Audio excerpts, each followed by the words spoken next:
2 Reis, capítulo 6. Capítulo 6. 2 Reis 6.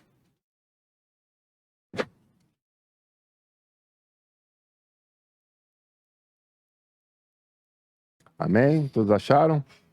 A partir do versículo 8, a palavra de Deus diz o seguinte: o rei da Síria estava em guerra contra Israel. E, em conselho com seus oficiais, disse: em tal e tal lugar estará o meu acampamento. Mas o homem de Deus mandou dizer ao rei de Israel: evite passar por tal e tal lugar, porque os sírios estão descendo para ali. O rei de Israel enviou tropas ao lugar de que o homem de Deus havia falado e de que o tinha avisado, e assim se salvou mais do que 1 ou 2 vezes. O rei da Síria ficou angustiado com esse incidente. Então chamou seus servos e perguntou: vocês não vão me dizer quem dos nossos está lotado do rei de Israel? Do lado, e traduzindo, ele perguntou: quem de vocês é o espião de Israel no nosso meio? E um dos servos respondeu: ninguém é o meu rei, meu senhor. Mas o profeta Eliseu, que está em Israel, conta ao rei de Israel as palavras que o Senhor fala no seu quarto de dormir. Olha que profundo isso. Não tinha espião físico, mas existia um espião espiritual. Alguém que conseguia adentrar num lugar que estava protegido humanamente. Olha que profundo.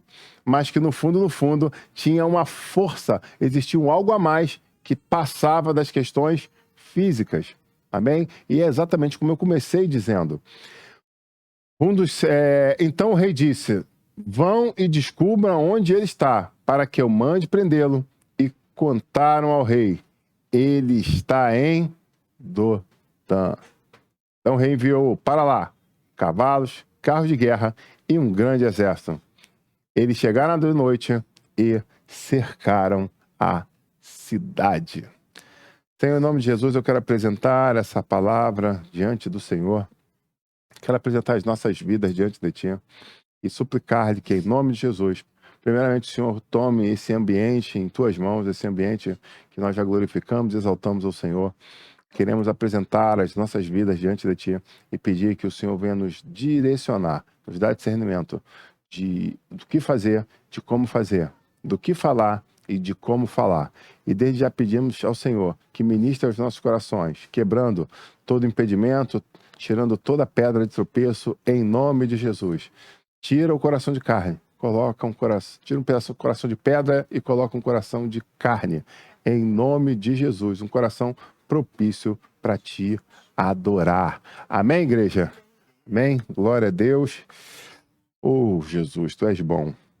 Bom, temos um episódio aqui muito interessante na Bíblia Sagrada que vai falar sobre a importância de nós termos ao nosso lado verdadeiros homens de Deus.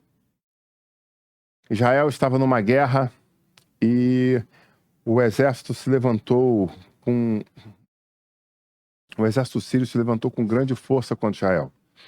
E se a gente pensar nessa época, a guerra era muito mais de infantaria do que qualquer outra arma. Então a estratégia do posicionamento das tropas era um grande jogo de xadrez. Quem joga xadrez aqui vai entender. Então, quando você pega o tabuleiro e coloca as pedras e joga a dama, as coisas acontecem quase que automaticamente, né? Uma ação, uma reação. Uma ação, uma reação. Um ataque, um contra-ataque e assim por diante. Naquele mesmo tabuleiro, quando nós trocamos as pedras e botamos as pedras de xadrez, a coisa é totalmente diferente.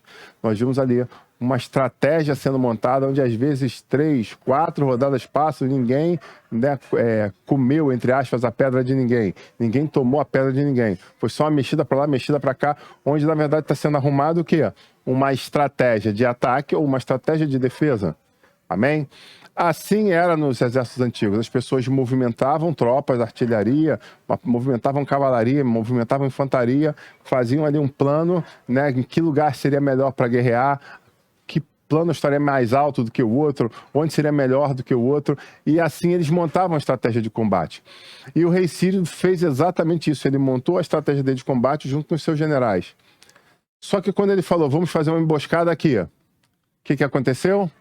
Israel não passou por ali. Pô, mas não é possível que o rei não passou com o seu exército por aqui. Então vamos montar uma outra estratégia. Vamos nos mover para lá e vamos fazer uma emboscada lá. E quando ele fez isso, o que aconteceu? O rei não passou. Eu falei, não é possível, cara.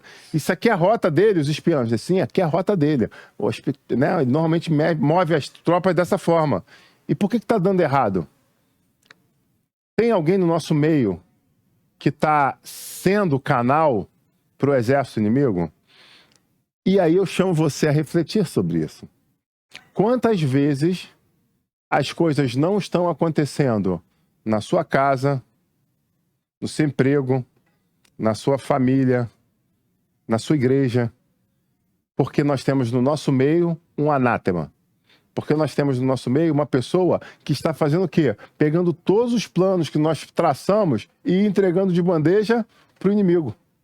Olha que profundo isso. Pastor, isso acontece? Claro que isso acontece. Infelizmente, isso acontece. Às vezes a família está toda ali junta e aí um dá ouvido para o inimigo. E acaba o quê? Fazendo uma coisa que vai o quê? Deixar toda a família desguarnecida. Às vezes é uma compulsão para parar no bar, como parava antigamente, e gastar todo o dinheiro em bebida para poder escutar alguém chamando você de amigo. Alguém dando tapinha nas costas e falando, você é tão bonito, é tão simpático. Às vezes são pessoas que já usaram drogas e quando passam com um salário na mão e olham para aquela boca de fumo, falam, como você vai, meu amigo? Estamos com saudade de você. Tenha da boa, tenha a melhor de tudo, tem uma pura aqui separada para você. Para os outros eu vou vender misturada, mas para você tem uma pura. E aí você é convidado a fazer parte daquilo e você faz o quê? Gasta todo o dinheiro.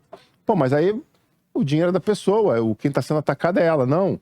O que eu quero que você pare para pensar é que nós não somos seres individuais do universo. Nós somos pessoas que fazem parte de contextos. E esses contextos são familiares, esses contextos são profissionais, esses contextos são espirituais.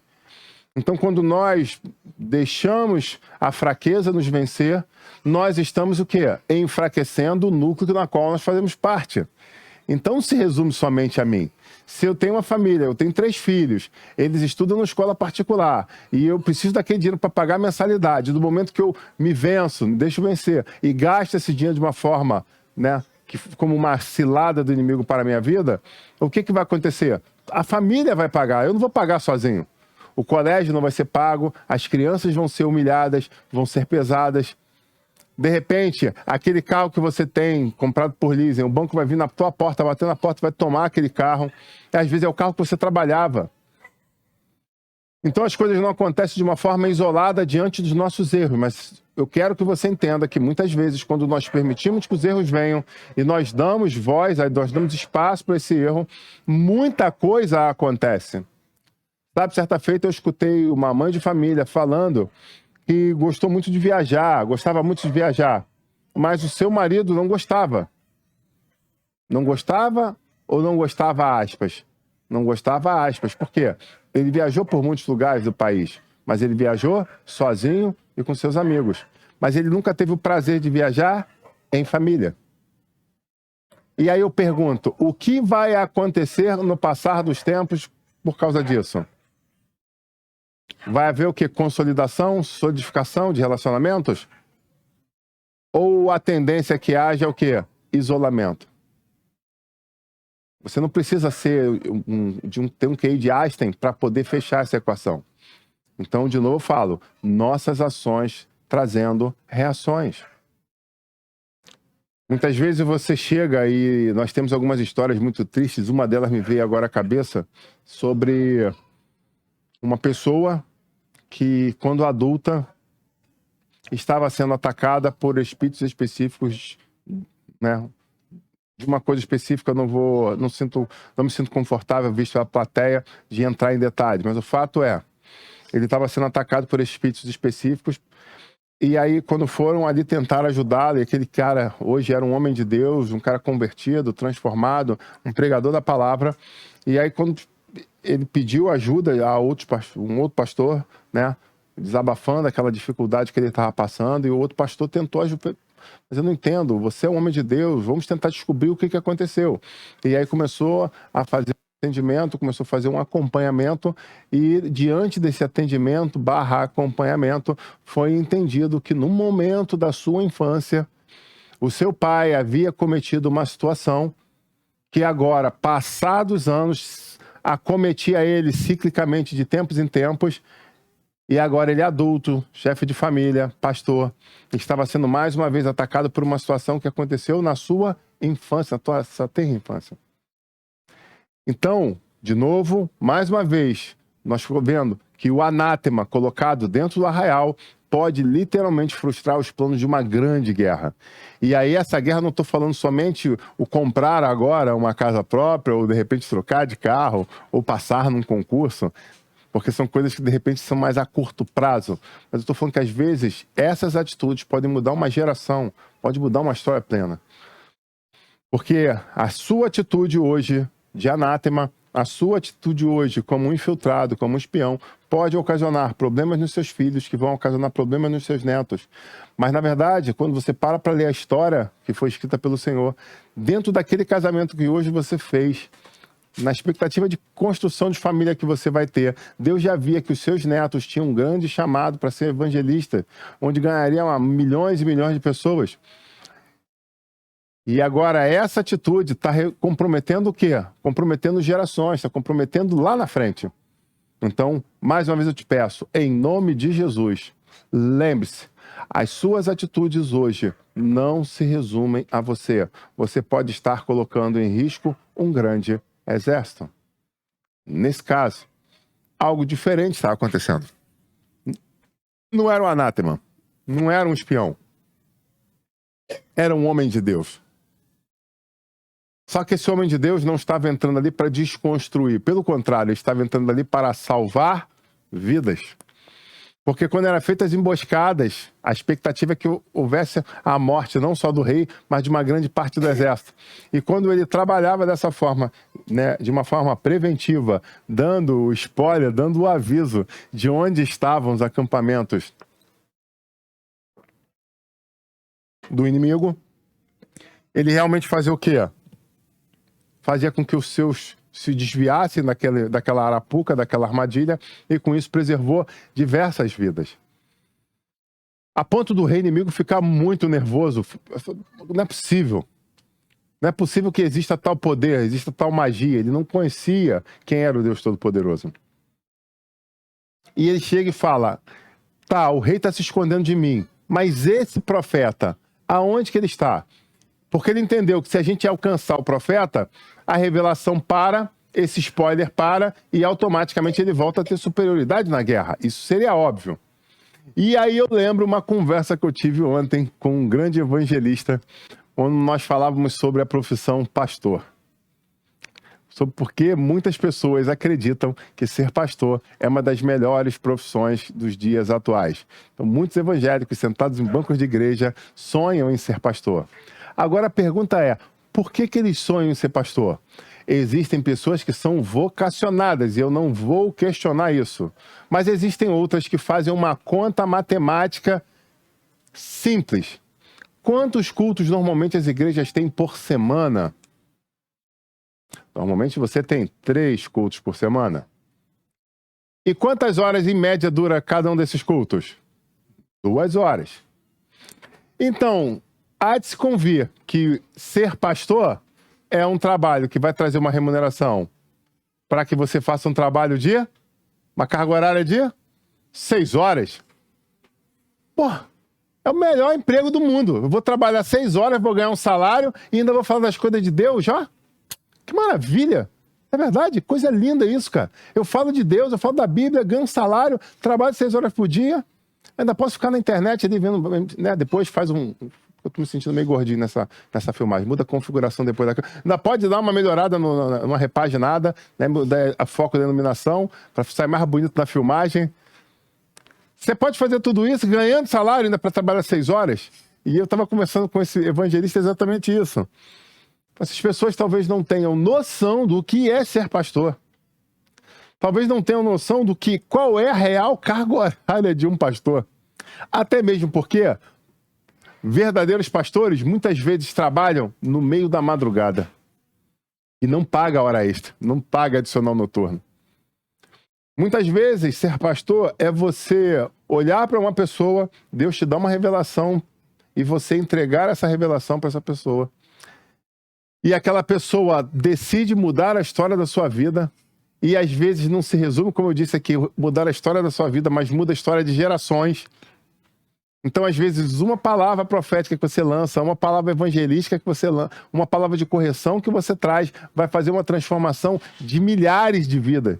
Você hoje não consegue ver isso, você não consegue ter esse discernimento. Mas de milhares de vidas vão ser impactadas, transformadas, mudadas por causa dessa palavra.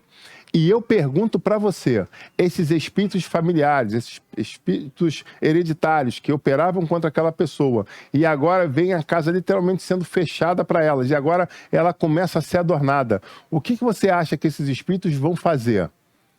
Voltar chorando para o inferno? Tristes porque perderam? Ou eles vão rever os seus planos e vão atacar a pessoa que está sendo o foco de libertação de muitas vidas? É simples assim. Então, se você deseja ser pastor, eu preciso te alertar que não se resume ao tempo de púlpito, não se resume ao tempo de preparo. Ah, não, tudo bem, 6 horas, mas ele precisa de 1 hora para preparar cada sermão antes, né? Então ele trabalha 9 horas por semana. Não caia nesse engano, não lê do engano. Você literalmente vive uma situação de guerra, e essa guerra é constante. Como disse, quando começou o culto, por questões orgânicas, eu estava sentindo uma variação na pressão, suei um pouco frio, parei.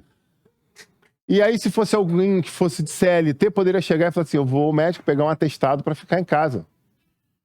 Mas eu tinha um compromisso que é muito mais do que com o CLT, ou com as pessoas, ou com as câmeras. O meu compromisso é com o Senhor. E eu entendo as situações de guerra espiritual. Oh, mas pastor, você não falou que ontem você foi a uma festa realmente e colocou o pé na jaca depois de um tempo de sim, eu coloquei. Mas não quer dizer com isso que eu preciso aceitar o ataque ou o problema que está me acometendo, por mais lógico que ele seja. Então eu estava ali, enquanto o louvor estava acontecendo antes da transmissão, eu estava ali clamando, buscando no Senhor. Louvando, clamando, louvando e clamando. E quando eu comecei isso, eu pedi para colocar o banco aqui, inclusive, porque eu ainda estava me sentindo meio debilitado. Mas eu senti claramente quando o Senhor falou, agora você pode se levantar. Eu já toquei. E eu que poderia estar agora deitado de canto, deixando outra pessoa ministrar, que seria algo normal? Sim, seria algo normal. Existem homens e mulheres de Deus que se revezam aqui, trazendo uma palavra genuína de Deus. Mas eu precisava, mais uma vez, entender e sentir que o Deus Todo-Poderoso age tanto nas questões espirituais como nas questões naturais. Então, por mais que organicamente tivesse um sentido de ser, eu clamei a Ele para o quê? Houvesse purificação do meu organismo, para que eu estivesse bem diante de vocês. E eu glorifico e exalto ao Senhor por conta disso. Amém, igreja? E eu parei o texto exatamente quando o rei chega e fala, bom, nós sabemos onde o profeta está e nós vamos agora fazer um grande cerco e vamos lançar mão dele para prender esse homem. E aí vem um texto muito clássico, muito consagrado na Bíblia, que é a conversa entre o homem de Deus e o seu jovem aprendiz. Versículo 16. Perdão, versículo 15. O servo do homem de Deus levantou-se bem cedo e ao sair, eis que tropas, cavalos e carros de guerra haviam cercado a cidade. Então o moço disse a Eliseu, ai meu senhor, o que faremos? E aí vem uma reflexão muito simples e interessante para vocês nos dias atuais.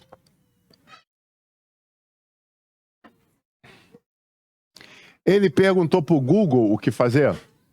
Ele perguntou para a Wikipédia? Ele foi procurar algum guru de autoajuda do que fazer?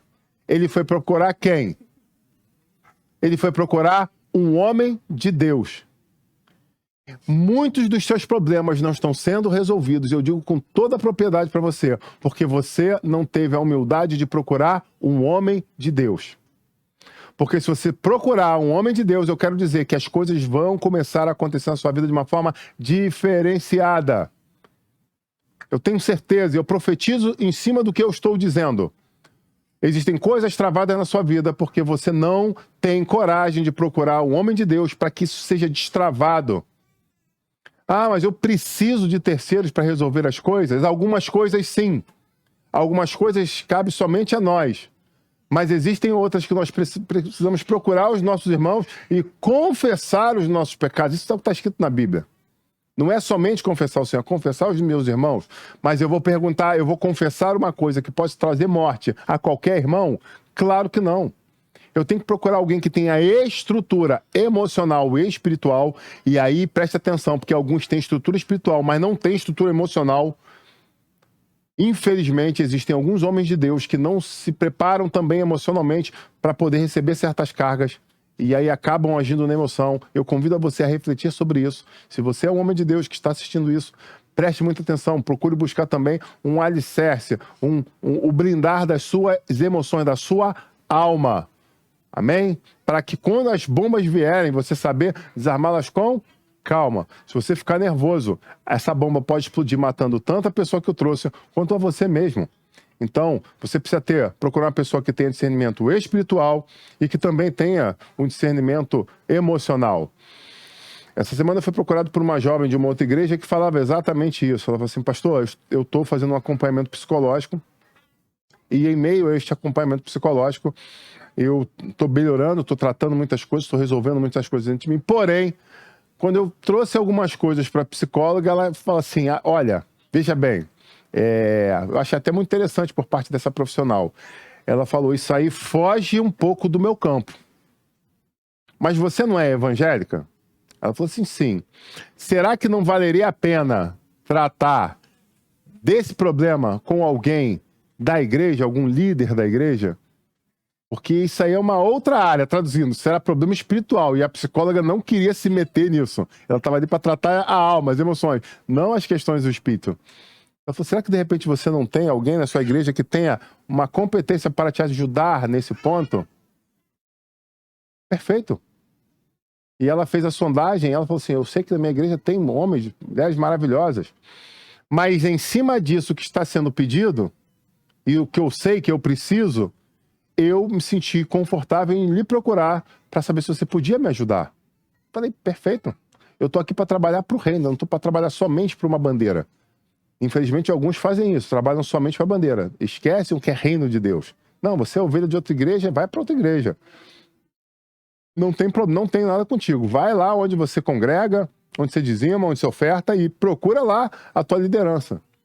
Mas essa pessoa sabia que eu também era analista, além de pastor. Então ela falou assim, poxa, encaixa. Você é psicanalista e é pastor, eu vou desabafar essa situação aqui, você vai conseguir olhar pelos dois prismas. Perfeito. Porque existem algumas coisas que são um pouco mais complexas. Amém. Vamos tratar dessas coisas. Amém, igreja? Pois bem, agora eles estavam ali.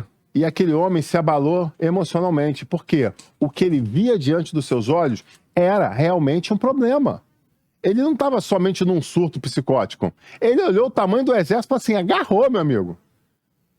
O senhor entregou para o rei a posição, agora eles descobriram a nossa posição. O senhor mandou o rei se esconder, eu fico imaginando aqui, me permita, né, extrapolar o texto.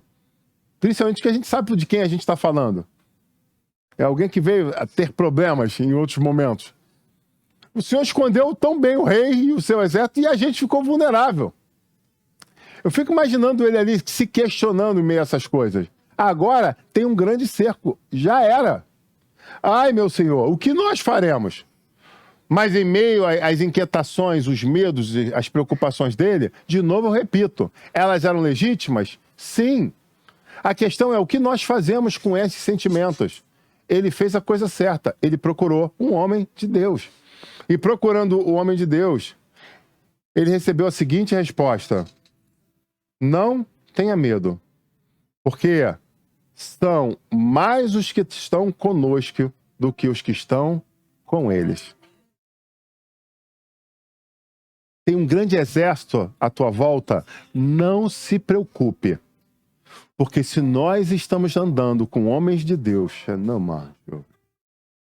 o que vai ser clamado não é pura e simplesmente vingança de sangue. O que vai ser clamado é fortalezas espirituais ao nosso redor para nos proteger e nos guardar. É disso que nós estamos falando. É disso que nós estamos tratando.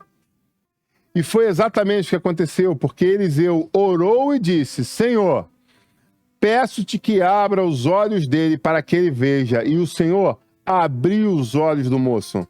E ele viu que o monte estava cheio de cavalos e carros de fogo ao redor de Eliseu. Ele pôde contemplar com seus olhos e ele falou assim: agora eu estou entendendo porque esse profeta está em paz. Mesmo que a situação seja de guerra, mesmo que a situação seja de perigo, mesmo que a situação seja angustiante, ele mantém-se centrado. E eu pergunto a vocês, quantas vezes vocês já tiveram essa visão de ver, por mais que as coisas, o circo estivesse pegando fogo, como dizem na gíria, pastores, homens, círculo de oração, homens e mulheres de Deus, mantendo o quê? A centralidade. Você fala, cara, acho que ele não está vendo. Ele está fazendo de conta que não está vendo. Onde, na verdade, o que está acontecendo é ele entender que existe um algo a mais, que é aquilo que está diante dos nossos olhos. Eu quero te convidar a fazer exatamente como o homem de Deus fez. O homem de Deus começou a orar e clamar para que os olhos espirituais fossem abertos. O homem de Deus não entrou na onda, não deixou se envolver. E é isso que eu quero pedir a você. Cuidado com as palavras que saem da sua boca. Elas podem trazer vida ou morte. Faça como esse homem. Peçam palavras de vidas. Traga palavras de vida para a situação. Traga palavras de vida para o confronto. Não é fazer de conta que não acontece. Não, o que não está acontecendo não é isso. Isso não resolve o problema. Eu falei no Papo Reto essa semana exatamente sobre isso, sobre a questão de você deixar que o tempo cure. Isso pode acontecer? Uma vez ou a outra até acontece, mas na grande maioria das vezes isso não é resolução de problemas. É só postergar. E o pior, muitas vezes quando você posterga o problema aumenta mais ainda. Um exemplo clássico que a gente pode ver é os cartões de crédito hoje. Se você está em casa à toa, às vezes você está com o telefone desligado e o telefone toca. Eita, o mistério é grande. Porque quando as financeiras querem te achar, você desliga o telefone toca. Meu Deus, tira da tomada e está tocando. Tu fala, que isso, cara? É espiritual? Aí não, aqui é a operadora de cartão de crédito tal, nós vimos teu número aqui, sentimos no céu de te dar um cartão com limite. Aí você fala, aleluia, glória a Deus. Cuidado, muito cuidado com isso. Muito cuidado com isso. Porque é aquele mesmo que hoje olha para você e fala, mas eu não trabalho. Eu já vi minha esposa chegar e falar assim, mas eu não tenho renda, eu sou do lar. Para tentar cortar, não tem problema. Porque mesmo você do lar, a gente está vendo aqui seu score é muito alto.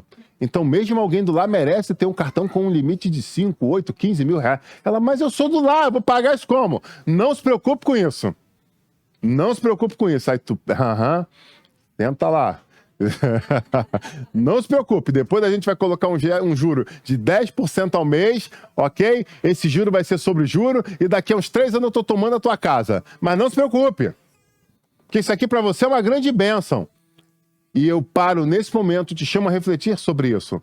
Será que a forma que estão te ajudando é realmente uma ajuda ou é só mais um grande problema que está se desenhando?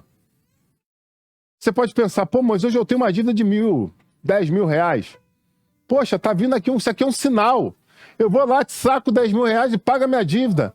E aquele que estava me oprimindo, acabou, passou o problema. Glória a Deus, glória a Deus. Você está entrando agora num buraco muito mais fundo. Agora você está trabalhando em juros sobre juros. Agora você está vendo advogados baterem na tua porta, teu telefone não para mais de tocar, cartas não param de chegar.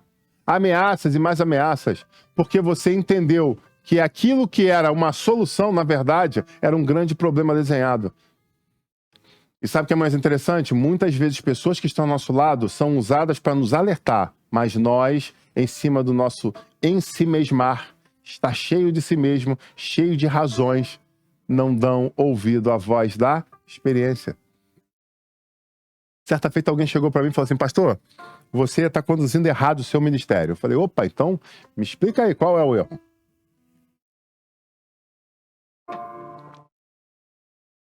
Você ficou doente e falou, gente, eu estou doente, eu preciso de oração. Você, em certo momento, estava angustiado e falou, eu estava me sentindo angustiado. Não, tá tudo errado. Você não pode mostrar suas fragilidades diante do público. Porque senão as pessoas vão pensar que você é humano. Eu falei, eu sou o quê? E o que eu sou? Não. Um bom pastor tem que, sempre tá bonito na foto. Sempre, beleza. Sempre altivo, sempre forte, sempre poderoso. Porque é isso que as pessoas querem. Eu falei, que pessoas que querem isso? Que aí é uma outra pergunta. Uma pergunta em cima de uma pergunta. Quem são as pessoas que querem isso? As que vivem um mundo fake? Ou as que realmente vivem uma vida de realidade? Que olham e falam, se ele se machucou e se levantou, eu também posso. Se ele teve dificuldade e venceu a dificuldade, eu também posso. Será que isso não é muito mais legítimo e muito melhor para a construção do ser humano do que eu fazer de conta que nada me acontece? E aí, de repente, você está sentindo dor de cabeça, você está sentindo tontura? Como a menina chegou para mim e falou assim, eu tô me sentindo tonta. E eu pensei comigo, eu também tô, daqui a pouco eu falo sobre isso. Só que eu estava sentindo tonto e me sentei. Só que porque eu disse que eu estava me sentindo tonto e me sentei, o Senhor me curou na sequência e agora eu posso falar, eu tô bem. E ela vai olhar e vai falar assim, cara, se um dia ele teve tonto e ele ficou bem, se eu tô tonto eu também posso ficar bem. Porque ele é ser humano igual a mim. A diferença é que existe uma unção sobre a vida dele, são coisas distintas. Eu sou de carne e osso. Mas em um certo momento o Senhor olhou para mim, assim como o rei Davi recebeu o óleo sobre a sua cabeça, ele continuava irmão de todos os outros. Ele tinha um monte de irmão. Filhos do mesmo pai. Mas sobre ele, por mais que ele fosse o caçula, existia uma unção. Mas não quer dizer que essa unção fez dele super-homem.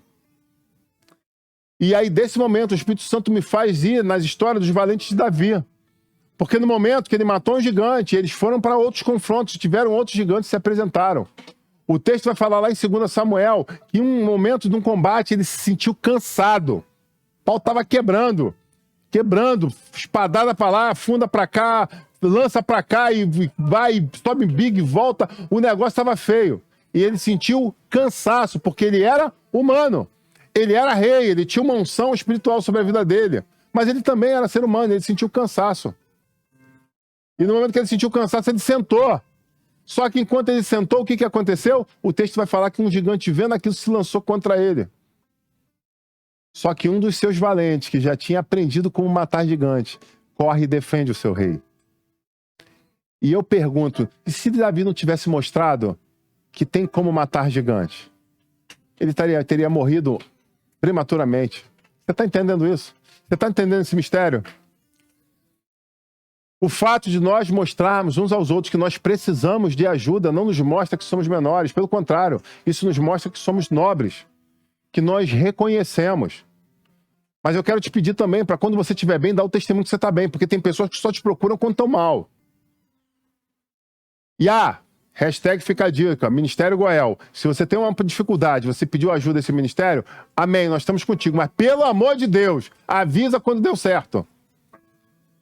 Que às vezes está clamando ainda pela madrugada por retorno de um casamento e as pessoas estão junto na madrugada só fazendo outras coisas, mas não avisou que está tudo bem agora. Pastor, pode parar de orar, deu certo. Você está pedindo emprego, você está quase indo na porta de emprego pedindo para levar o currículo do você. Pastor, eu já estou empregado. Emprego dos meus sonhos. Dá o feedback. É importante isso. Porque existem muitas pessoas com necessidades e às vezes a gente está gastando as nossas emoções, nossa busca espiritual, através de jejuns e consagrações, de uma coisa que já aconteceu. Então lembre-se, se você for a alguma igreja, em ciclo de oração, pedir ajuda, lembre-se de voltar e ser grato. Gente, pode parar, já está tudo certo. Pode descansar agora, né? Beleza, tá tranquilo, tá tudo resolvido. Eu agradeço, em nome de Jesus, a ajuda que vocês me deram. Já está tudo bem, isso é muito importante. Trazer o feedback. Bom, e para fechar esse texto, o homem de Deus chega e fala, olha só, não basta por simplesmente ter agora um exército à nossa volta. Eu vou fazer algo diferente. E ele fez o quê? Quando os sírios desceram contra ele, Eliseu orou ao Senhor e disse: peço-te que fira esta gente de cegueira. E o Senhor os feriu de cegueira, conforme a palavra de Eliseu. E aqueles homens que estavam indo atacar ele agora estão cegos, não sabem mais aonde ir. Sabe o que ele faz? Ele chega neles. Oi, boa tarde, tranquilo, bom dia, né? Bom dia, tudo bem? Vocês que estão cegos aí, o que está acontecendo? Não, a gente está aqui para botar a mão em Eliseu, a gente vai prender ele. É mesmo? Sabe o que ele faz? Ele vai conduzir vocês a eles, vem aqui comigo. Foi levando eles. E foi levando eles, foi encaminhando eles. Sabe para onde ele levou eles? Ele levou eles para o rei de Israel. Olha que profundo isso.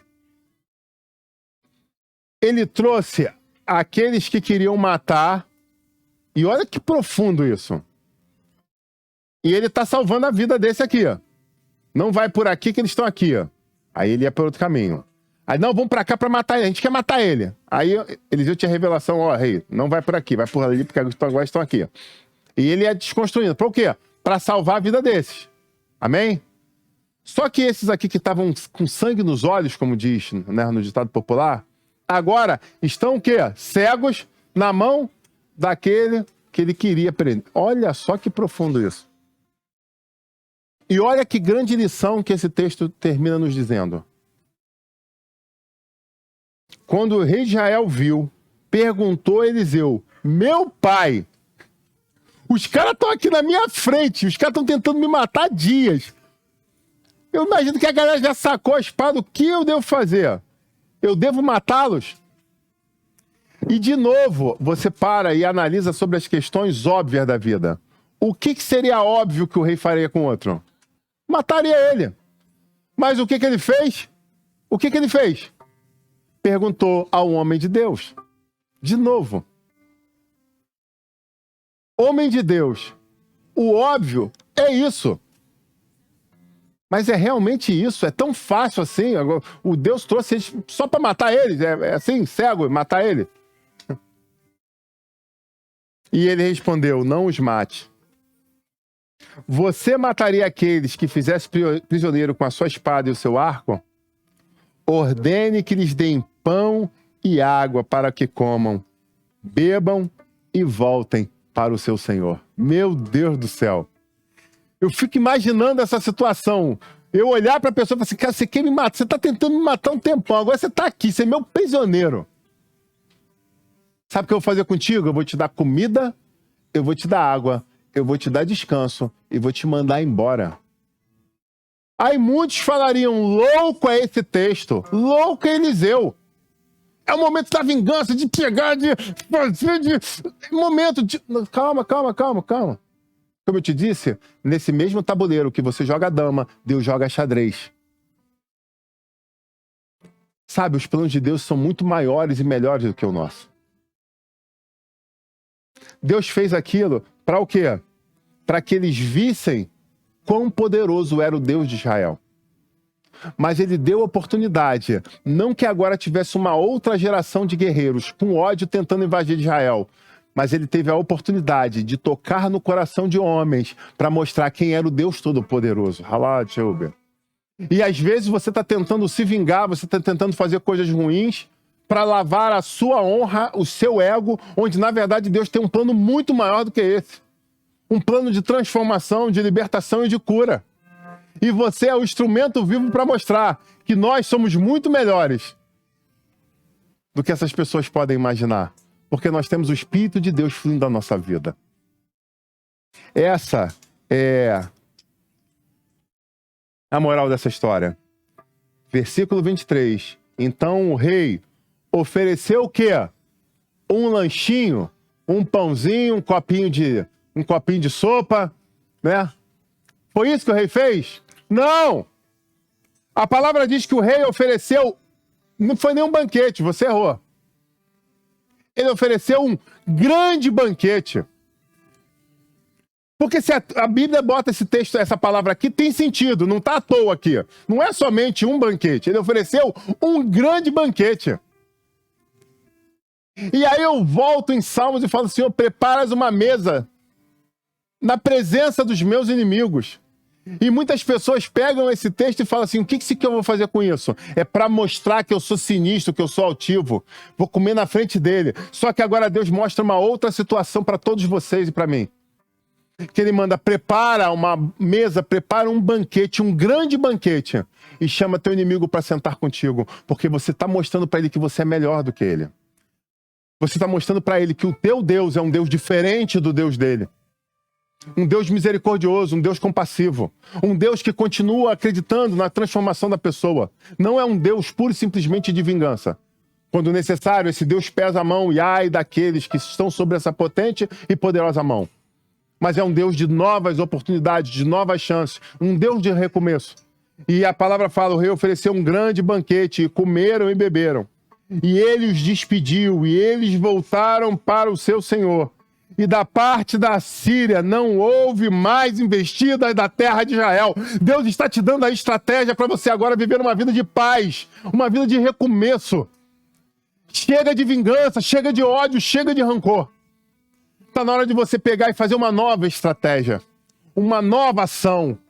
E essa nova ação não se resume mais uma vez às questões egoístas suas, mas ele está pensando também na sua posteridade, está pensando na sua família. Porque a partir daquele momento houve um grande enlace de paz. Porque houve honra, houve dignidade. E aquelas pessoas reconheceram. Elas falaram, eu agora eu sou o quê? Eu sou literalmente. Eu sou servo desse amor.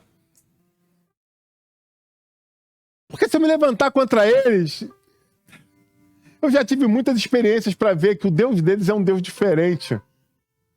Mas será que se eu for de novo contra eles, eu vou ter de novo a mesma compaixão da parte de Deus? Porque eles ouviram quando eles perguntaram ao homem de Deus, o rei perguntou ao homem de Deus, o que eu faço com eles? Eu mato eles? Eu fico imaginando ali o desespero daqueles homens, assim, cai numa emboscada. Não mata. Dá de comer, dá de beber, dá abrigo e despede em paz. Que essa palavra fale profundamente ao seu coração e que você possa tomar decisões que te levem a um novo começo na sua história. Que você entenda que existem guerras que você está literalmente vivendo. Que primeiramente os anjos do Senhor estão ao teu redor protegendo e te guardando. Mas existem atitudes que você está tomando que estão colocando em risco não somente a sua vida, mas às vezes a sua igreja, a sua família e etc. Então tome decisões corretas, tome decisões acertadas, tome posições justas e aprazíveis ao Senhor, para que você possa viver um novo de Deus nessa terra. Eu quero te convidar a se colocar de pé em nome de Jesus, nós vamos orar para encerrar esse culto.